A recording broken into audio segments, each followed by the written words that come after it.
Ayan. Ito na naman po ako sa pinarito ngayon CT scan, kaso nilabas muna ako ng scanner. Nilabas muna po ako ng scanner dahil daw po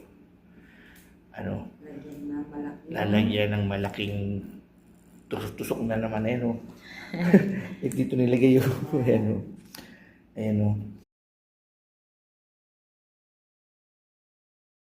ayan. Dito na po ako sa pinuno ko. Lambot na lambot ngayon po.